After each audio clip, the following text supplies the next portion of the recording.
Now, Steve Jobs' legacy will live on in the products that consumers around the world have grown to love and can't imagine living without.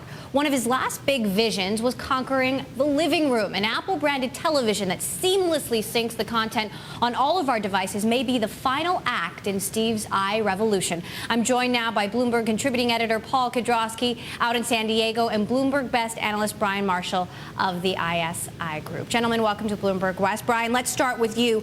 An Apple-branded TV, what exactly would that look like? Well, I think it would look like a great Apple product. So you'd have the Apple logo on it. It'd be a flat panel, LCD screen TV that would go up on your wall with the Apple logo in the front, and that's it. In the back, you wouldn't see this obviously from the front, but it would have the Apple TV product that it is today. So it would be the first product, in my view, to seamlessly integrate a home office and a living room in one. And the Apple TV that we do have today hasn't been as roaring a success as I think Steve would have liked. When do you think we might see something like this? Well, I think if you look at it, Apple's been on major product cycles every 3 years. In 2004, we had the volume ramp of the iPod. 2007, obviously, the iPhone. 2010, the introduction of the iPad. Our view is that in 2013, we'll actually see the Apple TV come to the market. Paul, you have this theory you like to call the Apple Death Star, wherein Apple systematically destroys companies that it competes with. Do you think Apple TV, a successful Apple TV, could have the same impact? Oh, there's no doubt. I mean, the revenues for a successful Apple TV have to come from somewhere. So when they do, that great sucking sound you hear is revenues being pulled out of some of the established consumer electronics companies who are, the current big players, the Sonys, well, less so Panasonic these days, and all of that class of companies who are currently making and have the largest presence in consumer electronics. And the problem those people have is they clearly, to use Steve's own words, is they have no idea what they're doing whenever you look around the consumer electronics market. I mean, it's not integrated into anything else. It's very difficult to use. There's a comment in the new Isaacson book that Jobs says he cracked the code of finally creating a way of controlling these devices that are straightforward and clean and analogous to what he does in other Apple products. So the opportunity is standing there, staring at us all. It's the last major category of consumer electronics that is completely screwed up. But what does Apple need to do, Paul, to get this right? So I think they have to tie it into the beachhead they've already established in our houses with servers, with phones, with Macs, so that whenever you get on to an Apple TV, it becomes this truly, it's a cliche in tech world, but this seamless experience where I see all the content I have on my network. I'm not having to do all these crazy things to get access to pictures and video that I have stored on my server, but also at the same time to get access to live and archival content located elsewhere, whether it's Netflix, iTunes, or on iCloud.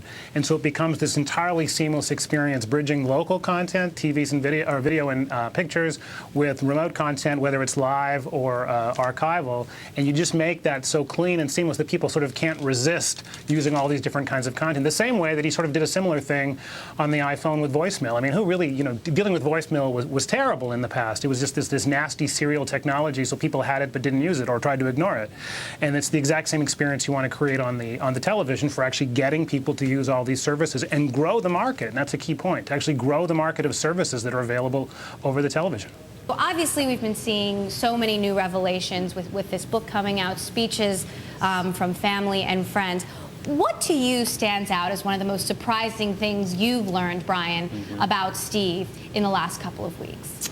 Well, that's an interesting question, Emily. I would probably have to say it was more of his, personal side. He was a very private person. Didn't really talk much about it with the public, and so his views on, God and religion and things like that, and just living his lifestyle outside of work. I think that's probably some of the most interesting things that I've heard personally over the past couple weeks. Paul, how about you? I know you've been reading the book over the weekend.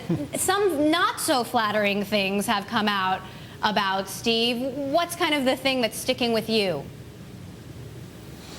Well, that he tried to treat his cancer with fruit smoothies struck me as strange. I mean, so the whole sort of woo medicine that he got himself into in the 9 months after being diagnosed with pancreatic cancer and actually taking concrete action on it was really surprising. And then later on in the book, you find out that he has that approach to his health through most of his life. Like, for example, he was in Hawaii sometime, I guess, a year or so ago, and a tooth collapsed literally because he wasn't dealing with some tooth pain, and the tooth completely collapsed, and he had to have a full restoration done on a tooth that could have easily been treated.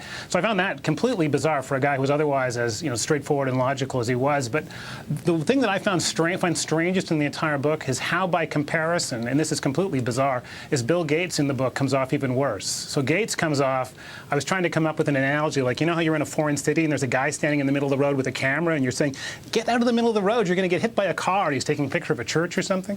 That's how Gates comes across. He's constantly standing on the outside saying, oh, look, that iPhone's great. Oh, look, that iPad's great. Wish we'd thought of that one. Oh, look, we missed the iPod. And it's like, hello, hello, hello, get out of the middle of the road, you're going to get run over. And you see that repeatedly through the whole book as Gates comes across as kind of a Greek chorus admiring him or taking photographs of him, but not a participant in the same industry who missed all these huge opportunities. Steve Jobs also makes some sweeping generalizations about Microsoft and Google, saying they, quote unquote, just don't get it. I mean, how disheartening is it to hear that he thinks that the biggest technology companies in the world don't get it? Well, and better yet, to have them admit it. I mean, Gates went on to say, and it's that is a quote in the book, that he wishes he had Steve's design taste. I mean, so this is you even getting a concession from the companies involved that, you know what, he gets this stuff much more than we do. I wish we could be as successful at this as he is. It's a really remarkable concession, and it shows you, to the point about Apple TV, how the industry has changed. It is now a consumer-facing, consumer electronics industry, not an industry run by hackers anymore. The engineers lose, the designers win. So, Brian, without Steve, can Apple get it? I mean, Peter Burrows was speaking earlier. He talked about Apple having a weak board. Do you agree with that? Well, I think a lot of things are going to change at Apple going forward. I mean, clearly, I agree Tim Cook's not a product guy, but he's one of the world's best operations guy. Johnny Ive, phenomenal from a design perspective. Scott Forstall from a software perspective. My concern would be if one of those senior guys leaves, like Johnson did earlier, to go run JCPenney's. I mean, if one of the senior SVPs at the firm leaves to go be CEO of a large company, that could be problematic for Apple. But are all of these, senior, Al Gore said last week that all of these guys could be CEOs of their own companies. Mm-hmm. Can all of these egos and high-powered people get along without Steve to answer to? That's a great question. I think it remains to be seen. Hopefully they can, but I think that's going to fall on the shoulders of Tim Cook.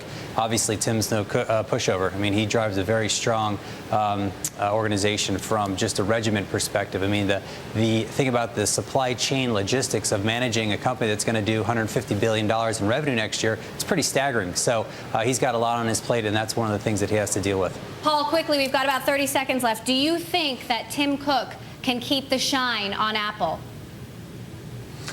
I think he can keep a shine on it, but obviously not the shine. He isn't a product guy. He's an operations guy, and I think we're now going to see a company split into two poles, the design camp and the operations camp, and they're going to be at war for a while. All right, it'll be interesting to watch that going forward. Paul Kedrosky, Bloomberg contributor, Brian Marshall of ISI Group, always great to have you guys here on the show.